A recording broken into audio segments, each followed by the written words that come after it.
Medical छात्रा के साथ रेप और हत्या के मामले में कोलकाता पुलिस के टॉप सोर्सेज ने एनडीटीवी को एक्सक्लूसिव जानकारी दी है।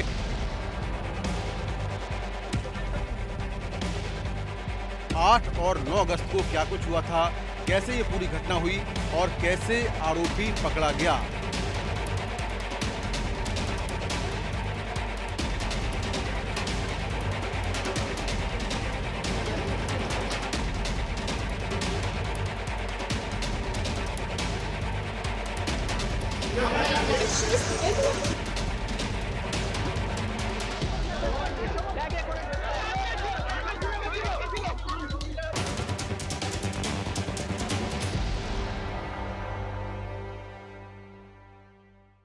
नमस्कार, मैं हूं मुकेश सिंह सेंगर।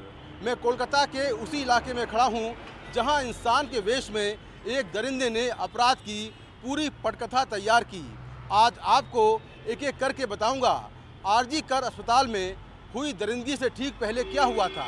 आपको सुनाऊंगा अस्पताल में हुई उस घिनौनी वारदात से पहले आरोपी संजय राय कहां गया था, किसके साथ गया था, उसके साथ क्या हुआ था, पूरे दिन वो किसकी तलाश में लगा रहा और क्या हुआ जब आखिर में वो अस्पताल पहुंचा। शुरुआत इस रिपोर्ट से करते हैं। 8 अगस्त का दिन, कोलकाता का आरजी कर अस्पताल। सुबह के 11 बज रहे थे। इंसान के वेश में दरिंदा कोलकाता पुलिस का सिविक वॉलंटियर संजय रॉय किसी टारगेट की तलाश में था।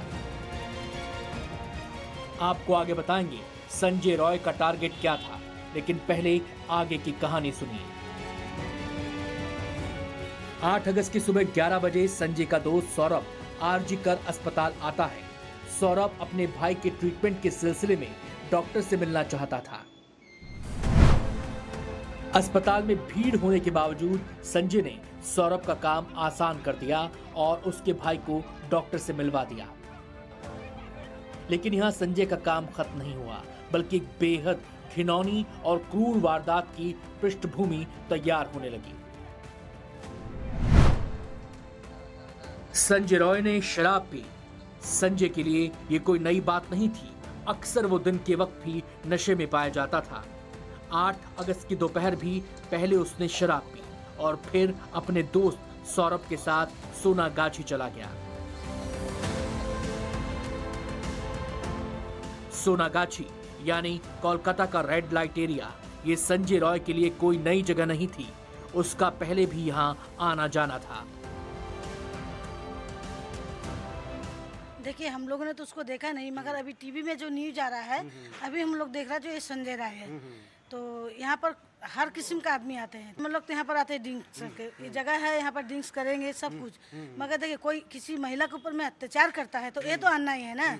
इसके लिए हम लोग भी चाह रहे हैं हमारे संगठन की तरफ से जो अन्याय के साथ में जो लोग सिर्फ संजय राय नहीं और जो उनके साथ जुड़े हुए हैं, ये सभी का जस्टिस होना चाहिए और इनको सजा मिलना चाहिए। कोई कस्टमर लोग आता है सेक्स वर्कर के पास, तो वो तो नहीं चाहेगा ना किसी पर वायलेंस करे, पुलिस पकड़े, उसको जेल में डाले, ऐसे तो नहीं चाहता है ना। वो लोग आता है अपना रिलैक्स करने के लिए, आप रिलैक्स करके चला जाता है। लेकिन ये जो गुंडा लोग है, बदमाश है, वही लोग ये सब काम करते हैं।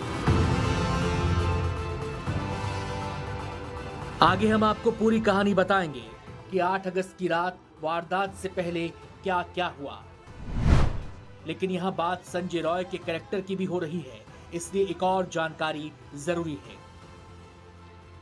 एक ऐसा शख्स जो पुलिस में सिविक वॉलंटियर का काम करता था और एक ऐसा शख्स जो अस्पताल में काम करता था, उसका कैरेक्टर अच्छा नहीं था और इसकी तस्दीक खुद संजय रॉय के दोस्तों ने की। पूरे इलाके में मतलब लोग पसंद नहीं करते थे। पसंद नहीं करता, उसके साथ बात ही नहीं करता था कोई। अच्छा। मुंह ही नहीं लगाता था। अच्छा। तो बेकार, एकदम बेकार है। अच्छा। तो सब समय पी के चूर रहते थे। अच्छा। सब समय दारू पीता था। अच्छा, दिन में भी शराब पीता था। हाँ, उस जब तब पीता था। अच्छा। और पुलिस की धमकी देता था। हाँ, वो तो बोलता था पुलिस है।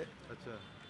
वॉलंटियर पुलिस है। अच्छा। बोलता था, सुना हम लोग। तो लोग डरते थे क्या उससे? यहाँ पे कोई नहीं डरता था। काहे डरेगा यहाँ पे? यहाँ को चोरी चमारी करे उससे डरेगा।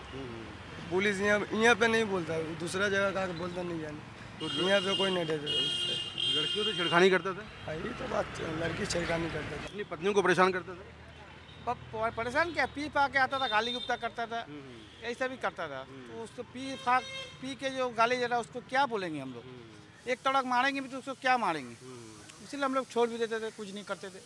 बहुत सारे लोग ये बता रहे हैं कि लड़कियों से छेड़खानी करता था। हाँ वो तो है ही, 3-4 शादी मतलब तो समझ रहे तो 3 बीवी भाग गया, 1 बीवी मर गया। लड़की का चक्कर बहुत है उसका। अच्छा, बहुत ज़्यादा लड़की दोस्त ज़्यादा। आपने सुन लिया कि दोस्तों से संजय रॉय को जो करेक्टर सर्टिफिकेट मिला वो कैसा है। अब सुनिए कि 8 अगस्त को संजय रॉय जब अपने दोस्त सौरभ के साथ सोनागाछी पहुंचा तो वहां क्या हुआ। संजय राय और सौरभ जिस मकसद से सोनागाछी गए थे उसमें संजय के लिए कुछ भी नया नहीं था। वहां सौरभ ने सेक्स वर्कर्स के साथ संबंध बनाए, लेकिन संजय की किन्हीं कारणों से बात नहीं बनी। इसके बाद संजय ने सौरभ के सामने उसकी पत्नी का जिक्र किया, साथ में ये भी कहा कि मेरी कोई पत्नी नहीं है। सूत्रों के मुताबिक हमें ऐसी कई बातें पता चली हैं जिनका जिक्र हम बहुत विस्तार के साथ आपके सामने नहीं कर सकते, लेकिन इतना समझ लीजिए कि आरजी कर अस्पताल से निकलकर सोनागाछी आते आते संजय राय के इरादे बेहद घिनौने हो चुके थे। 8 अगस्त के दिन संजय रॉय अपने दोस्त सौरभ के साथ सोनागाछी के अलावा रेड लाइट एरिया कालीघाट भी गया। दोनों साथ साथ गए थे, लेकिन यहां से आगे दोनों के रास्ते बदल गए।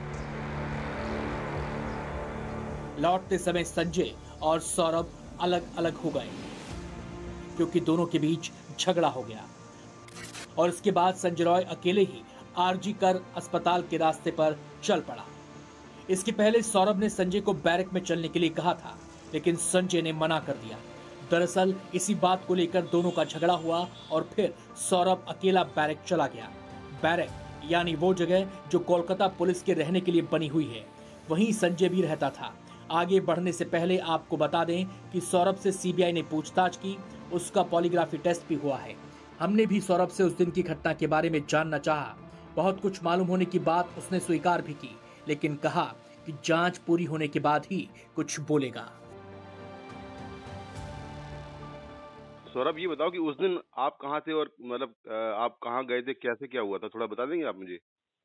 प्लीज एक बात बोलूं जी। ये तो इन्वेस्टिगेशन चल रहा है, इन्वेस्टिगेशन खत्म होने दो, उसके बाद सब बात बोलूंगा। नहीं, थोड़ा सा बता दीजिए कि मतलब आप प्लीज अभी कुछ नहीं बताऊंगा। प्लीज इन्वेस्टिगेशन खत्म होने दो, होने से बाद सब बात बोलूंगा, सारे बात बोलूंगा। 8 अगस्त को सोनागाछी से लौटते वक्त संजय रॉय ने रास्ते में एक लड़की के साथ छेड़खानी भी की। आगे उसने अस्पताल के बाहर किसी मरीज या तीमारदार को टारगेट के तौर पर तलाशा, लेकिन उसे लगा कि यहाँ कुछ किया तो शोर मच जाएगा। संजय रॉय यही नहीं रुका, आगे वो ऑपरेशन थिएटर की तरफ किसी डॉक्टर, नर्स या महिला मरीज की तलाश में घूमने लगा। वो किसी अकेली महिला को शिकार बनाने के लिए ढूंढ रहा था। आरजी कर अस्पताल में दरिंदा बनकर घूम रहा संजय आखिर में सेमिनार हॉल की तरफ गया, जहां उसे महिला डॉक्टर अकेली सोती हुई मिली। यहां से आगे संजय रॉय ने क्या किया? सूत्रों से हमें जो जानकारी मिल रही है उससे आप एक अंदाजा ही लगा सकते हैं। हमें जानकारी मिली कि संजय को बॉक्सिंग आती है। आरोपी संजय यहां पर लंबे समय तक बॉक्सिंग सीखता रहा और पुलिस के मुताबिक उसके हाथ इतने ज़्यादा मजबूत थे कि उसने एक बार विक्टिम का गला दबाया और उसकी मौत हो गई।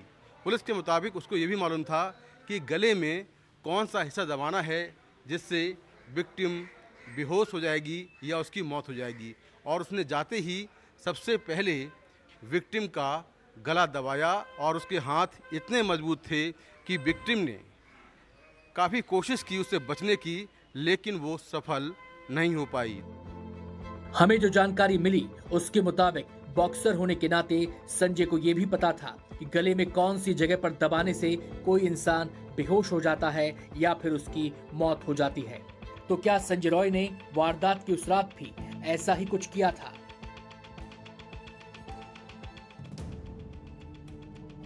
जिस तरह से विक्टिम के बॉडी पे जो डिफरेंट टाइप्स के इंजरीज थे और मल्टीपल इंजरीज थे, वो ऐसा नहीं लग रहा है कि जो है वो बेहोशी में चीज़ें हुई हैं, और ज़रूर कहीं ना कहीं स्ट्रगल हुआ है। विक्टिम अपने को बचाने की पूरी कोशिश की है, और ऐसे क्राइम में इतना जो बॉक्सर था तो इतना वो माइंड नहीं लगाया होगा, क्योंकि जिस तरह से जो फिजिकल एविडेंसेस मिले हैं या जो केस को दबाया गया या फैक्ट्स को छुपाया गया, उस आधार पर हम बोल सकते हैं कि शायद ऐसा नहीं हुआ हो। सूत्रों के मुताबिक सेमिनार हॉल में घुसते ही संजय ने महिला डॉक्टर का गला दबा दिया। इस बीच डॉक्टर ने अपने बचाव की काफी कोशिश की, लेकिन वो सफल नहीं हो पाई। जानकारी के मुताबिक महिला डॉक्टर के बेहोश हो जाने के बाद संजय रॉय ने रेप किया। क्या रेप होने से पहले ही डॉक्टर की मौत हो चुकी थी?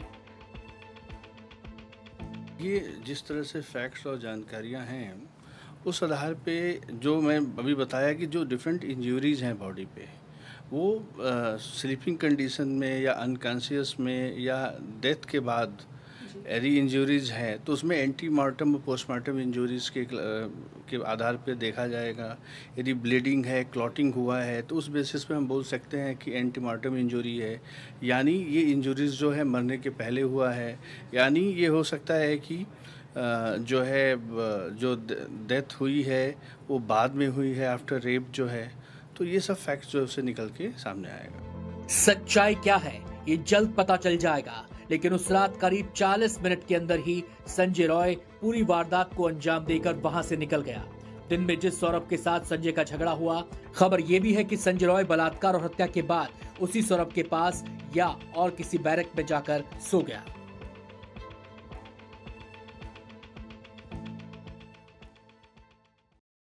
वक्त है ब्रेक का।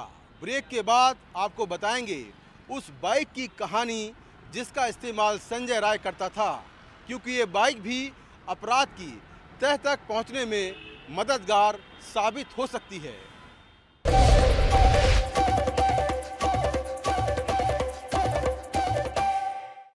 इस वारदात के साथ ही एक जीता जागता इंसान पूरी तरह से हैवान बन चुका था। हमें जो जानकारी मिली है उसके मुताबिक संजय राय को ना तो अपने किए पर कोई अफसोस था और ना ही उसके चेहरे पर कोई शिकन थी। लेकिन इस वारदात के बाद क्या हुआ, संजय राय के इर्द गिर्द कौन लोग थे, उसका उठना बैठना किन लोगों के बीच होता था, वारदात की रात सौरभ के अलावा संजय और किससे मिला था, पुलिस संजय तक कैसे पहुंची, ऐसे कई सवाल हैं जिनके जवाब आपस में मिले हुए हैं और यहीं से किसी अंतिम जवाब तक पहुंचने में मदद भी मिल सकती है।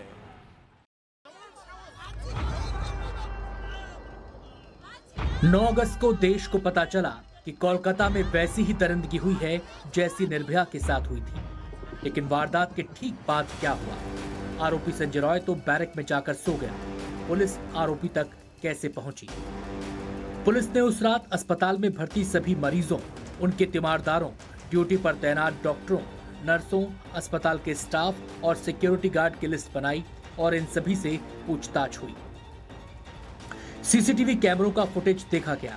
तस्वीरों में पुलिस को संजय रॉय पहले संदिग्ध के तौर पर सेमिनार हॉल में जाते हुए दिखा। फिर उन्हीं तस्वीरों में संजय रॉय बदहवास हालत में आते हुए भी दिखा। अस्पताल की पुलिस चौकी के स्टाफ ने संजय रॉय की पहचान की। इसी आधार पर संजय को 9 अगस्त की रात 10 बजे पुलिस ने उसके बैरक से दबोच लिया। शुरुआत में संजय वारदात से इनकार करता रहा। पुलिस ने संजय से पूछा, क्या तुम गाने सुनते हो? उसने हाँ में जवाब दिया। पुलिस ने उसे उसका ब्लूटूथ दिखाया और पूछा, क्या ये तुम्हारा है? उसने मना कर दिया। फिर पुलिस ने उसके ब्लूटूथ की मैक आईडी को उसके मोबाइल की ब्लूटूथ की हिस्ट्री में देखा। उसके ब्लूटूथ की मैक आईडी उसके मोबाइल की ब्लूटूथ हिस्ट्री में मिली। इसका मतलब ये हुआ कि संजय रॉय ने इस ब्लूटूथ का इस्तेमाल अपने मोबाइल डिवाइस से किया था। बस यहीं से केस सुलझ गया। It is not a conclusion of investigation. Investigation is ongoing. Yeah, sexual assault. There are signs of sexual assault as far as this is concerned. इसके साथ ही उसका ब्लूटूथ ऑटोमेटिक मोबाइल से कनेक्ट भी हो गया। पुलिस ने उसके मोबाइल की सर्च हिस्ट्री देखी तो चौंक गई। संजय के मोबाइल से सैकड़ों पॉर्न वीडियो देखने की एक लंबी हिस्ट्री मिली। संजय रॉय के बारे में चौंकाने वाले खुलासे हो रहे हैं और खुलासे इस बात के भी हो रहे हैं कि कैसे अस्पताल प्रशासन की भूमिका भी संदेह के घेरे में रही। वारदात के बाद पीड़ित परिवार को अस्पताल की तरफ से फोन किया गया, लेकिन सही जानकारी नहीं दी गई। एनडीटीवी को एक्सक्लूसिव सबूत मिले हैं, जरा सुनिए आरजीकर मेडिकल कॉलेज की असिस्टेंट सुपरिटेंडेंट ने पीड़ित परिवार से क्या कहा। বলুন। হ্যালো হ্যালো, হ্যাঁ বলুন। অমিতার বাবা বলছি। হ্যাঁ বলুন বলুন। কি হয়েছে কি সেটা বলো না একটু। ওনার অবস্থা খুবই খারাপ, আপনি যতটা তাড়াতাড়ি পারবেন চলে আসুন। কি হয়েছে না সেটা বলো না। ওটা তো ডাক্তার বলবে, আপনি একটু তাড়াতাড়ি চলে আসুন এখানে। আপনি কে বলছেন বলুন তো? আমি অ্যাসিস্ট্যান্ট সুপার বলছি, আমি ডাক্তার বলছি না। ডাক্তার নেই হবে কেউ? আমি সুপারিনটেন্ডেন্ট কথা বলছি। হ্যালো, হ্যাঁ ঠিক আছে। হ্যাঁ আমি অ্যাসিস্ট্যান্ট সুপারিনটেন্ডেন্ট কথা বলছি। আপনার মেয়েকে আমরা এমার্জেন্সিতে নিয়ে এসেছি, আপনারা আসুন, এসে যোগাযোগ করুন। ও কি হয়েছিল কি? ও তো ডিউটিতে ছিল। আপনারা জলদি চলে আসুন, যতটা তাড়াতাড়ি পারবেন। वारदात के बाद दरिंदा बैरक में सो रहा था और अस्पताल सच को छुपा रहा था। कोलकाता कांड का आरोपी संजय राय पुलिस की मोटरसाइकिल पर पूरे शहर में घूमता था और इसी बाइक पर घूमते हुए वो ऐसे ऐसे काम करता था जो कम से कम ऐसे किसी शख्स को तो नहीं करने चाहिए जो पुलिस से जुड़ा हुआ है।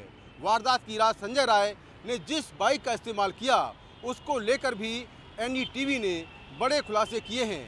ये रिपोर्ट देखिए। आरजीकर अस्पताल कांड के मुख्य आरोपी संजय रॉय की मोटरसाइकिल को लेकर क्या विवाद हो गया। कोलकाता पुलिस ने बताया कि मोटरसाइकिल कोलकाता के पुलिस कमिश्नर के नाम से रजिस्टर्ड थी और इस जानकारी को लेकर भ्रम फैलाया जा रहा है। पुलिस ने अपनी सफाई में कहा कि कोलकाता पुलिस के सारे वाहन किसी यूनिट को सौंपे जाने से पहले पुलिस कमिश्नर के नाम पर ही रजिस्टर्ड होते हैं। WB01AE5021 और नीचे लिखा है KP यानी कोलकाता पुलिस। ये वही बाइक है जिसको सीबीआई ने आरोपी संजय राय के पास से जब्त किया है। संजय राय इसी बाइक का इस्तेमाल कर रहा था वारदात के पहले और वारदात के बाद भी उसने आने जाने के लिए इस बाइक का इस्तेमाल किया।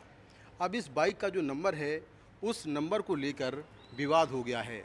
दरअसल जो बाइक का नंबर है वो कोलकाता पुलिस कमिश्नर के नाम से रजिस्टर्ड है और ये कोलकाता पुलिस की सरकारी बाइक है। आमतौर पर जो सिविल वॉलंटियर्स होते हैं उनको सरकारी बाइक यानी पुलिस की बाइक नहीं मिलती है, लेकिन संजय जो बाइक इस्तेमाल कर रहा था ना सिर्फ वो पुलिस की बाइक थी बल्कि उसका नंबर भी कमिश्नर और पुलिस के नाम से रजिस्टर्ड है। जैसा कि आपको पता है, कोलकाता कांड का मुख्य आरोपी संजय रॉय कोलकाता पुलिस में सिविक वॉलंटियर था। हमने कोलकाता पुलिस के ऐसे ही एक सिविक वॉलंटियर से बात की। हेलो। हाँ हेलो। हाँ भैया। हाँ बोलिए। ये बताइए कि आपको क्या क्या सुविधाएं मिलती हैं? सुविधाएं तो जो नॉर्मली है, सैलरी है और आपका क्या बोलते हैं, सुविधा मतलब वही है, नो वर्क नो पे। अच्छा अच्छा। हाँ। तो सैलरी कितना मिलता है आपको? 10 मिलता है। और यूनिफॉर्म वगैरह मिलता है पहनने के लिए? हाँ हाँ हाँ। अच्छा, ये वो भी पुलिस देता है? ना ना ना, वो हम लोग का अलग है। अच्छा। हाँ हाँ। तो वो कौन देता है? अपने आप करते हैं या पुलिस देती है पैसे? पुलिस की तरफ से मिलता है। अच्छा अच्छा। और ये बाइक वगैरह मिलता है क्या आपको? ना ना, बाइक क्यों देगा, वो तो पेट्रोलिंग ड्यूटी रहता है तो ऑफिसर एक 2 आदमी रहता है एक ऑफिसर के साथ। अच्छा, नहीं जो सिविल वॉलंटियर्स होते हैं उनको बाइक मिलती चलाने के लिए पुलिस की? नहीं नहीं नहीं नहीं नहीं नहीं। अच्छा, मतलब वो अगर ड्यूटी पर्पज है तो ऐसे नहीं देता। अच्छा, ड्यूटी पर्पज पे देगा, वैसे नहीं देगा? नहीं नहीं, ऐसे नहीं है। अच्छा अच्छा अच्छा अच्छा। हाँ हाँ, ऐसे नहीं देगा। वो आप हाँ बोलिए। नहीं, ड्यूटी पर्पज मतलब ऐसे कब देती है आपको बाइक? ड्यूटी जैसे अब कोई ड्यूटी जाना है, पेट्रोलिंग हो गया तो उसमें उस समय अच्छा मिलता है। उसके बाद तो कोई काम के लिए मिलता नहीं, उसे रखा रहता है। सुना आपने, इस पूरी बातचीत ने बता दिया कैसे कोलकाता कांड का आरोपी संजय रॉय बेधड़क पुलिस की मोटरसाइकिल का इस्तेमाल कर रहा था। आप देख रहे थे कोलकाता से खास बुलेटिन भेड़िया उस रात की पूरी कहानी। आशा करते हैं कि देश को फिर कभी खौफ की ऐसी कहानी नहीं सुननी पड़ेगी। जो कोलकाता के अस्पताल में हुआ वो दोबारा कभी नहीं होगा। इस उम्मीद के साथ इस स्पेशल बुलेटिन में इतना ही। एनडीटीवी पर खबरों का सिलसिला जारी है।